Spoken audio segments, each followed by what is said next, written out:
Good morning, students. Good morning, ma'am. Good morning. Good morning. Today our topic is multi-purpose river projects, जिन्हें हम dams भी कहते हैं. So it is a part of water conservation और management. कि water conservation, क्योंकि हमने देखा there are so many causes why water conservation is important. ऐसा क्यों जरूरी था? क्योंकि हमने देखा because of growing population, because of domestic chores, the demand of water is increases day by day due to urbanization or industrialization. The water demand is also increases in the production field also. Even then, the factories or production houses need the power. They are based on the hydroelectricity. So due to these causes, it is important to conserve the water or management the water cycle.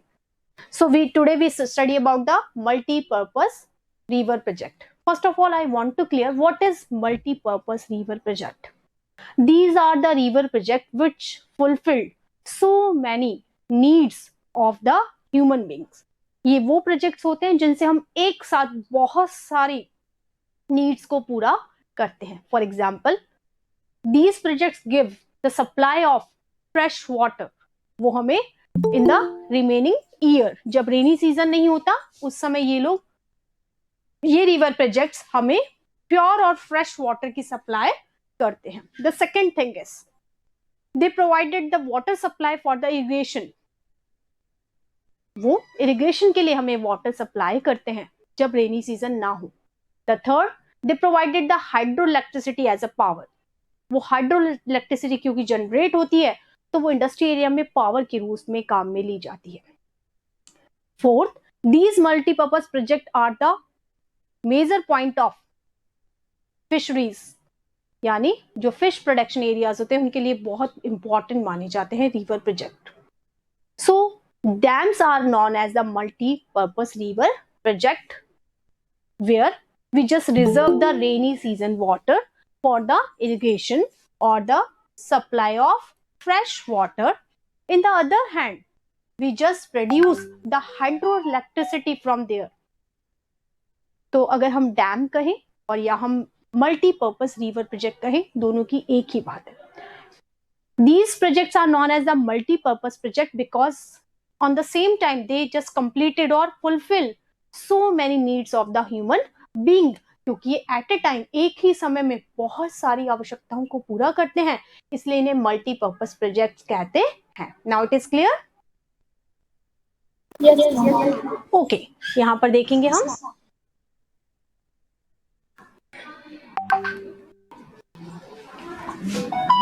archaeological and historical record shows that from the ancient time we have been constructed vertical hydraulic structure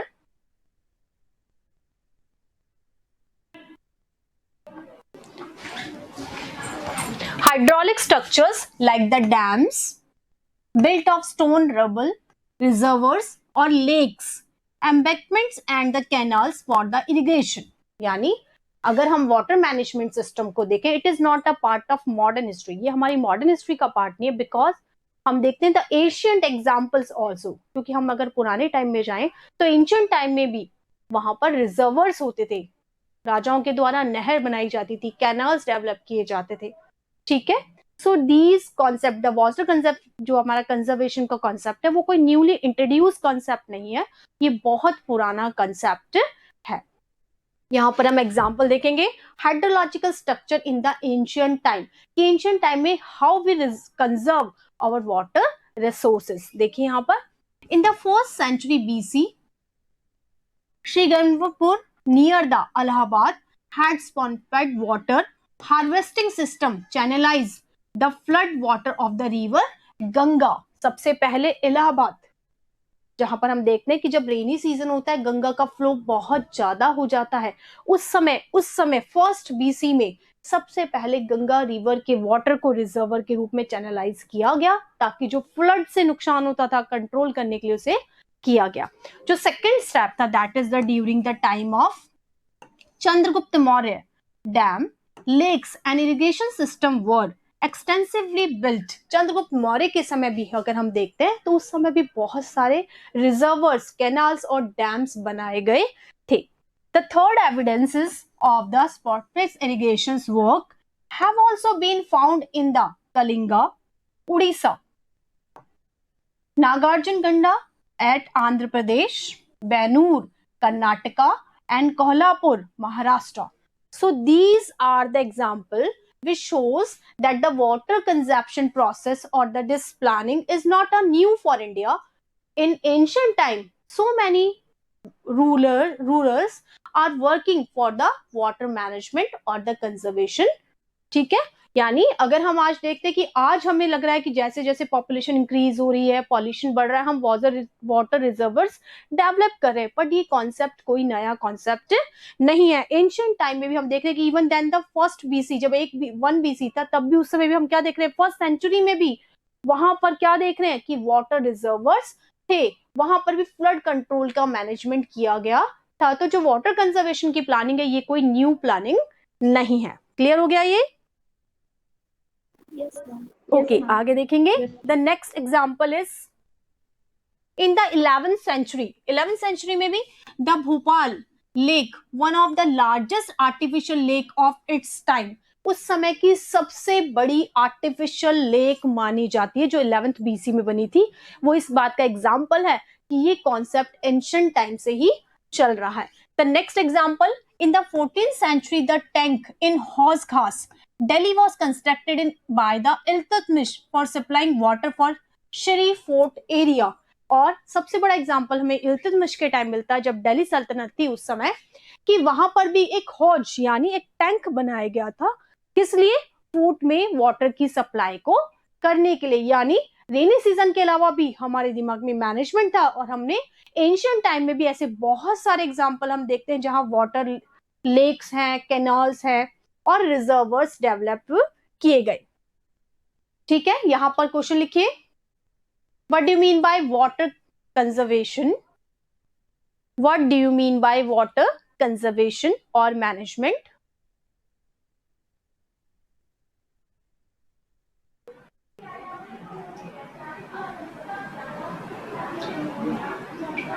Give the example from the ancient period.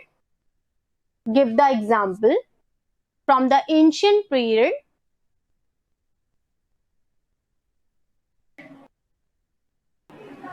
In the field of water management. In the field of water management, यानी water management के लिए आपको example देने कि ancient time में कैसे water conservation किया जाता था.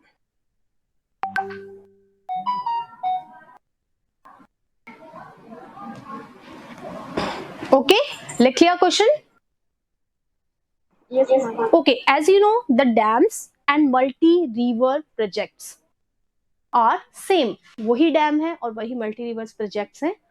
So Jawaharlal Nehru says that these are the modern temple of India. So these are the temple of modern India. यानी उन्होंने कहा कि जिस तरह से मंदिर हम डेली जाते हैं ना, हमारे लिए बहुत इंपॉर्टेंट होते हैं, ठीक इस तरह से dams are the temple of modern India.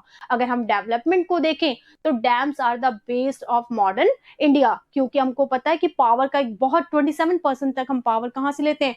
Hydro electricity से लेते हैं. और उस समय तो हम बहुत ज्यादा हाइड्रो इलेक्ट्रिसिटी पर बेस्ड थे, क्योंकि जब थर्मो पावर जनरेटेड नहीं हुआ था, एटॉमिक पावर जनरेटेड नहीं हुआ था, तो उस समय हम या तो ट्रेडिशनल पे चलते थे या हाइड्रो इलेक्ट्रिसिटी पावर पर ही बेस थे. इसलिए Jawaharlal Nehru says these are known as the temples of modern India. अब हम यहां देखेंगे,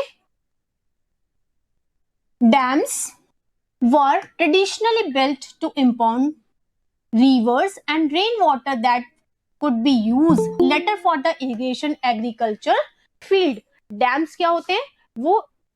डैम्स वो एरियाज होते हैं जहां हम वाटर रिजर्वर के रूप में लेते हैं, और जब रेनी सीजन नहीं होता, सेपरेट ऑफ रेनी सीजन, उस समय इस वाटर को हम कहाँ लेते हैं? Field of irrigation, agriculture field में सिंचाई के रूप में उसे काम में लिया जाता है. Today dams are built not just for irrigation but for electricity generation, water supply for the domestic need or industrial uses, flood control, recreation, inland navigation and fish breeding, क्योंकि आज डैम्स का मतलब सिर्फ सप्लाई ऑफ इरिगेशन फैसिलिटी के लिए नहीं है, बल्कि इसके अलावा प्योर वाटर की सप्लाई फॉर ड्रिंकिंग के लिए है, डोमेस्टिक के लिए, वहीं इंडस्ट्रियल यूज के लिए भी वाटर सप्लाई होती है, और हाइड्रो पावर जनरेट किया जाता है जो इंडस्ट्रीज के लिए बहुत ज्यादा इंपॉर्टेंट होता है। और these are the point of fisheries, यहाँ पर मछली पालन व्यवसाय भी किया जाता है। So dams are also known as the, dams को हम क्या कहते हैं, मल्टीपर्पज रिवर प्रोजेक्ट के नाम से भी जाना जाता है। Hence, dams are now referred to the multi-purpose river project, where the many uses of the impounded water are integrated with one another, यानी जहां एक साथ बहुत सारी नीड्स को कंप्लीट किया जाता है। So dams is also known as the multi-purpose river projects. यहाँ एग्जाम्पल दिया गया है, for example Sutlej Vyas river basin, the Bhakra Nangal project water is being used both the hydropower production and irrigation. Similarly, the Hirakund project on the Mahanadi basin integrates the conservation of water within the flood control area.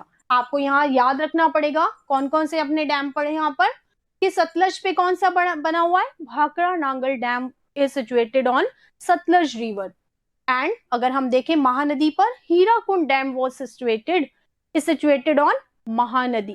ठीक है, तो आपको dams, क्योंकि आपको पता है इस बार आपके मल्टीपल चॉइस भी आएंगे, ठीक है ना, शॉर्ट टाइप क्वेश्चंस भी आएंगे, तो वहां मैच द फॉलोइंग में आ जाता है कि कॉलम ए को कॉलम बी से मैच कीजिए। यहाँ डैम्स दिए गए और यहाँ उनके प्लेसेस दिए गए, तो मान लीजिए दिया गया हीराकुंड डैम कहाँ सिचुएटेड है, भाखड़ा नांगल डैम कहाँ सिचुएटेड है, ऑन विच रिवर, ये भी आ सकता है कि किस रिवर पर है। ओके ओके, नेक्स्ट देखिए, multipurpose projects launched after independence with their integrated water resources management approach were thought of as the vehicle as the would lead the nation to development and progress. जो after independence हमने multipurpose river project start किए, क्यों, क्योंकि modern India की start वहां से हुआ। हमें सबसे ज्यादा उस समय डिपेंड थे या तो कन्वेंशनल रिसोर्सेज पे थे पावर के लिए डिपेंड, या फिर हम हाइड्रो इलेक्ट्रिसिटी पर जनरेटेड करने के लिए डिपेंड थे। इसलिए क्योंकि पावर का बहुत बड़ा पोर्शन हाइड्रो इलेक्ट्रिसिटी पर डिपेंड करता था, so we started the concept of dams और मल्टीपर्पज रिवर प्रोजेक्ट्स।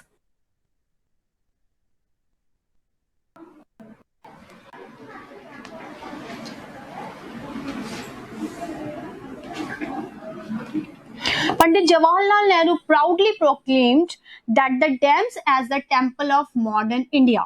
अब देखिए यहाँ पर इस तरह का क्वेश्चन आ जाता है, who says these words, आपको ये कोटेशन दे सकते हैं, the temples of dams are known as the temples of modern India, who said these words, क्योंकि वन वर्ड्स इस बार आएंगे आपके हाफ मार्क्स के, 1 मार्क्स के क्वेश्चन आएंगे, तो इस तरह के स्टेटमेंट आ सकते हैं। who said these words, Pandit Jawaharlal Nehru said as dam as the temples of modern India. Clear? Yes. Okay. Question लिख लीजिए यहाँ पर, who said these words, the dams are known as the temples of modern India. Question लिखेंगे, who said these words. Okay, लिख लिया? Yes. Okay, now what is dam? Dam is a barrier across flowing water. Dam क्या होता है, एक barrier होता है, ठीक है, किसी चीज को रोकने के लिए। किसको रोक रहा है, फ्लोइंग वाटर। अगर एक्सेस रेन होती है तो डैम क्या करता है, उसको रिजर्वर के रूप में स्टोर करके रख लेता है, फ्लोइंग वाटर को वो बाहर नहीं जाने देता, वो वहां पर रिजर्व हो जाता है, जिसे आप फर्दर डोमेस्टिक यूज में, इंडस्ट्रियल यूज में या इरिगेशन के रूप में काम में ले सकते हैं। So these are known as barriers obstruct direct rivers to flow, often creating a reservoir. किस लिए, वो उसके फ्लो के विरोध में उसे बनाया जाता है एज अ रिजर्वर। रिजर्वर मतलब जिसमें वाटर की सप्लाई को रिजर्व करके रखा जाए। जैसे आपके घरों में टैंक होते होते ना, हम क्या करते हैं, डेली इतना वाटर आता है, हम उसको सब क्या करते हैं, टैंक में स्टोर करते हैं, ठीक है, आपको पता है जब समर सीजन होता है थोड़ा वाटर की सप्लाई कंट्रोल्ड हो जाती है, होती है ना, उस समय हम उस टैंक से उसका यूज कर सकते हैं. So just like that dam is also a reservoir who are the just barrier. वो एक रोक के लिए होते हैं, किस लिए? फ्लोइंग वाटर को रोकने के लिए डैम्स बनाए जाते हैं ताकि उससे पावर जनरेट किया जा सके, डोमेस्टिक नीड्स को पूरा किया जा सके, इंडस्ट्रियल नीड को पूरा किया जा सके, और वो फिशरीज के लिए भी बहुत अच्छे स्टेशंस माने जाते हैं. Dams refers to the reservoirs rather than the structure. Most dams have sections called a spillway where over which through a which it is intended that water will flow either intermittently or continuously. Dams are classified according to the structure, intended purpose और height. अब इसने कहा dams क्या होते हैं? एक तरह से रिजर्वर्स होते हैं who just control the flow of water. ठीक है, वो किस लिए बनाए जाते हैं? एज अ बैरियर बनाए जाते हैं ताकि जो फ्लो होकर, आपने कई बार पढ़ा है कि नदियों का पानी कहाँ चला जाता है? समुद्र में चला जाता है, वेस्ट हो जाता है. तो डैम्स क्या करते हैं? उस फ्लो को रोक कर रिजर्वर का काम करते हैं, और they just converted it to many purpose, multipurpose river project. क्योंकि एक साथ आपको बहुत सारी नीड्स पूरी होती है. डोमेस्टिक चोर्स के लिए आपको वाटर सप्लाई मिल जाता है, एग्रीकल्चर फील्ड के लिए इरिगेशन का काम हो जाता है, आपके इंडस्ट्रियल फील्ड के लिए हाइड्रो इलेक्ट्रिसिटी जनरेट हो जाती है. So dam is also known as multipurpose river project. पर according to the height, construction और देयर लेंथ, डैम्स के बहुत सारे प्रकार हो सकते हैं कि डैम्स किससे बना है? मड से बना है, कंक्रीट से बना है, उसके अकॉर्डिंग उनके डिफरेंट टाइप्स हो सकते हैं. Based on structure and the material used, dams are classified as the timber dams, embankment dams or masonry dams with several subtypes. Dams बहुत सारे अपने कंस्ट्रक्शन के अकॉर्डिंग, अगर वो कंक्रीट से बना है तो अलग तरीके का, अगर वो टिम्बर से बना है तो अलग तरीके का. तो उनके कंस्ट्रक्शन के आधार पर, उनपे यूज मटेरियल के आधार पर डैम्स बहुत तरीके के हो सकते हैं. According to the height, dam can be categorized as large dams, major dams and alternative as low dams, medium height dams और high dams. और अगर हम उनकी हाइट के अकॉर्डिंग देखें तो वो हाई डैम, मीडियम डैम और लो डैम्स के नाम से भी क्लासिफाइड किए जा सकते हैं. तो डैम्स बहुत सारी वैरायटी के अकॉर्डिंग हो सकते हैं. क्लियर हो गया यहां तक? यहां पर क्वेश्चन लिखिए, what do you mean by dams? What do you mean by dams?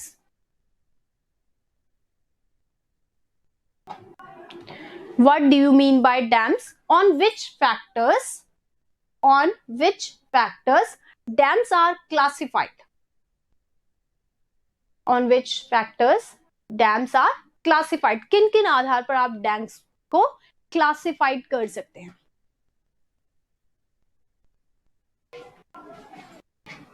लिख लिया question? Yes. Okay.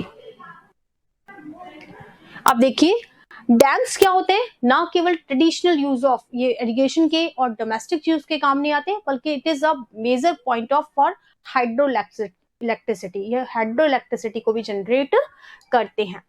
We have shown the crops in answer. We will bring, एक बहुत अच्छी पोयम यहाँ पर नैरेटर ने दी गई है कि बहुत सारे रेनी सीजन के अलावा भी आप क्रॉपिंग देखते हैं ना, सीजन वाइज होता है, रबी, खरीफ, जैद की क्रॉप्स होती है. तो रेनी सीजन के अलावा भी जब आपको वाटर सप्लाई की जरूरत पड़ती है, so dam is the major reservoir to complete the need of irrigation. कि डैम वो रिजर्वर्स होते हैं जो इरिगेशन की नीड को पूरा करते हैं. In recent years multi-purpose projects and large dams have come under a great scrutiny and opposition for the variety of reasons. Regulation and damming of rivers affect their natural flow, causing poor sediment flow and excessive sedimentation at the bottom of the reservoir and resulting the rockier streams. लेकिन धीरे धीरे हम देख रहे हैं कि on nowadays some are opposing the multipurpose project. लेकिन आजकल हम देख रहे हैं कि कुछ लोग मल्टीपर्पज प्रोजेक्ट का विरोध भी करते हैं. हाँ बिल्कुल, क्योंकि when these projects are built, ये इम्प्लीमेंटेड किए जाते हैं, बहुत सारे ह्यूमन बींग्स और वेजिटेशन इफेक्टेड होती हैं, wild life are also infected, क्योंकि जब डैम बनाए जाते हैं तो बहुत बड़ा लार्ज स्केल एरिया लिया जाता है। उस समय वहां के एरिया के लोगों को माइग्रेंट होना पड़ता है, इवन देर वहां की जो स्पीसीज ऑफ वाइल्ड लाइफ है उनको भी वहां से माइग्रेंट होना पड़ता है। द सेकेंड थिंग, जो उनका नेचुरल फ्लो है उसे हम डिस्टर्ब कर देते हैं। कभी कभी डैम्स के कारण उस एरिया में क्या होता है, मिट्टी में क्या होता है, बहुत ज्यादा नमी की प्रॉब्लम, जिसे हम दलदली मिट्टी की बात करते हैं, उस तरह की प्रॉब्लम भी पाई जाती है। तो आजकल हम क्या देख रहे हैं कि डैम्स जहां हमने टेम्पल ऑफ मॉडर्न इंडिया के रूप में इंट्रोड्यूस किए थे, वहां कहीं कहीं इसका विरोध भी देखने को मिलता है। जैसे आपको मैंने बताया था कि नर्मदा रिवर, ठीक है, वहां पर Medha Patkar was opposed. Narmada river पे जब डैम बना था तो मेधा पाटेकर ने उसे, बहुत बड़ी वो एनवायरमेंटलिस्ट हैं जिन्होंने इसका विरोध किया था, क्योंकि बहुत बड़ी संख्या में लोगों को वहां से माइग्रेंट शिफ्ट किया गया था, इसलिए उन्होंने इसका बहुत ज्यादा विरोध किया था। Bats and proper habitats of the river aquatic life. Dams also fragment rivers, making it difficult for aquatic fauna to migrate, especially for the swimming. The reservoirs that are created on the floodplains also submerge the existing vegetation and soil, leading of its decomposition over a period of time. क्योंकि dams का विरोध क्यों किया जाता है कि सबसे पहला तो माइग्रेशन होता है, चाहे वो ह्यूमन बींग्स का हो चाहे वो कुछ स्पीसीज का हो, वो वहां से माइग्रेंट होकर उन्हें दूसरी जगह पर जाना पड़ता है। बहुत लार्ज स्केल पर माइग्रेशन पाया जाता है। सेकेंड, रिजर्वर के आसपास की जो सॉइल होती है दैट इज ऑल्सो, उसकी कंपोजिशन में चेंजेस आ जाते हैं, ठीक है। तो इसीलिए बहुत ज्यादा जो एनवायरमेंटलिस्ट हैं वो क्या करते हैं, डैम्स का विरोध करते हैं। Multipurpose projects and large dams have also been a cause of many new environment movements like the Narmada Bachao आंदोलन। अभी हम बात कर रहे थे, ठीक इस तरह से जब नर्मदा नदी पर बना था तो मेधा पाटेकर वॉज द लेडी जिसने उसका सबसे ज्यादा विरोध किया था। एंड द टहरी डैम आंदोलन etcetera. The resistance of these projects has primarily been due to the large scale displacement of local communities। क्यों इसका विरोध किया गया, क्योंकि इससे जो वहां के लोग रहने वाले होते हैं उन्हें बहुत ज्यादा माइग्रेट, बहुत बड़ी संख्या में उनका माइग्रेशन एक जगह से दूसरी जगह होता है। Local people often had to give up their land and livelihood and their major access control over the resources for greater good of the nation. क्योंकि माइग्रेशन से नुकसान कैसे होता है कि जो लोग वहां रह रहे हैं उनके व्यवसाय वहां पर सेट हो जाते हैं, उन्हें वापस उस जगह से दूसरी जगह जाना पड़ता है और इस शिफ्टिंग में उन्हें बहुत ज्यादा प्रॉब्लम्स को फेस करना पड़ता है। तो डैम्स जहां मॉडर्न इंडिया के लिए जरूरी है, वहां डैम्स से होने वाला माइग्रेशन उसके विरोध का एक बहुत बड़ा कारण है। So if the local people are not benefiting from such projects, then who is benefiting? Perhaps the landowners and the large farmers, industrialists and few urban centers. ठीक है, अब उन प्रश्न उठा कि क्योंकि लोकल पीपल तो माइग्रेंट हो जाते हैं, जब उन्हें इससे फायदा नहीं होता तो why we make the multipurpose river project और डैम्स। तो हम क्यों बनाते हैं, क्योंकि डैम्स का फायदा किसी लोकेलिटी के लिए नहीं है, डैम्स का फायदा इरिगेशन के लिए है, वाटर सप्लाई के लिए है, पावर जनरेशन के लिए है और they are fish breeding points. तो इस तरह से डैम किसी एक पॉइंट ऑफ व्यू से नहीं बनाए जाते, किसी लोकेलिटी के थ्रू नहीं बनाए जाते, लेकिन बहुत बड़ा माइग्रेशन होने के कारण dams are oppose by some environmentalist. कुछ पर्यावरणविद होते हैं, उनके द्वारा इसका विरोध किया जाता है। यहां पर आप क्वेश्चन लिखिए, why some environmentalists oppose the multi-purpose river project? Why some environmentalists opposed the multi-purpose river project?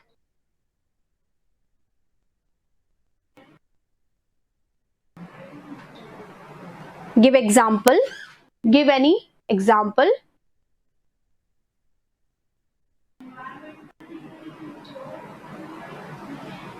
On based of these movement.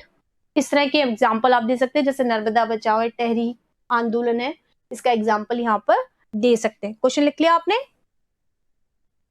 Okay, Yes, ma'am. आगे देखिए, Narmada Bachao Andolan and save a Narmada movement is a non government organization that is known as NGO, non government organization. ये कोई government के द्वारा protest नहीं किया गया था, यानी ये वो एनवायरमेंटिस्ट हैं जिन्होंने इसके लॉसेस को देखते हुए, इसके नुकसान को, साइड इफेक्ट को देखते हुए, they just start a movement against the dams projection that mobilize tribal people, farmers, environmentalists, and human rights activities against the Sardar Sarovar Dam being built across the Narmada River in Gujarat. जब गुजरात में, सब यहाँ पर आ गया, the Sardar Sarovar Dam is situated in Gujarat और Narmada river. तो यहाँ आपको याद रखना पड़ेगा क्योंकि ये मैच द फॉलोइंग में आ सकता है। तो सबसे पहले इन्होंने क्यों विरोध किया गया? क्योंकि लोकल कम्युनिटीज वहां से माइग्रेंट हुई थी, वहां के फार्मर्स को नुकसान हुआ था, उन्हें अपनी जमीन वहां पर देनी पड़ी थी, इसलिए जो सरदार सरोवर है डैम जो बना था उसका विरोध किया गया। It originally focused on the environmental issue related to of trees would be submerged under the dam water. उन्होंने क्यों विरोध किया? क्योंकि यहाँ की जो वेजिटेशन थी उसको भी इससे नुकसान हुआ। जब डैम बनाया गया तो उस वेजिटेशन को भी वहां पर से हटाना पड़ा, क्योंकि बहुत बड़ा एरिया चाहिए होता है डैम की कंस्ट्रक्शन के लिए, तो वहां का जो वेजिटेशन था वो डैम वाटर में सबमर्ज हो गया। Recently, it has refocused the aim of enable poor citizens, especially the outstays, displaced people, to get full rehabilitation facilities from the government. ये मूवमेंट इसलिए भी किया गया कि जो पीपल माइग्रेंट हो गए थे उनको रिहेबिलिटेशन यानी उन्हें पुनः बसाने के लिए, दोबारा उनको सिचुएटेड करने के लिए, उनको प्लेस देने के लिए ये मूवमेंट स्टार्ट किया गया। तो ना केवल वेजिटेशन के लिए बल्कि वहां के लोकल फार्मर्स के लिए ये प्रोजेक्ट स्टार्ट जो किया गया था उसका विरोध किया गया। यहां आप क्वेश्चन लिखेंगे वाई, क्वेश्चन लिखिए, वाई नर्मदा बचाओ आंदोलन, वाई नर्मदा बचाओ आंदोलन was started in Gujarat.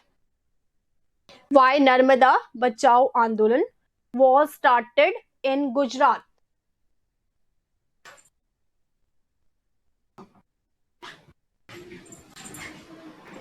लिख लिया?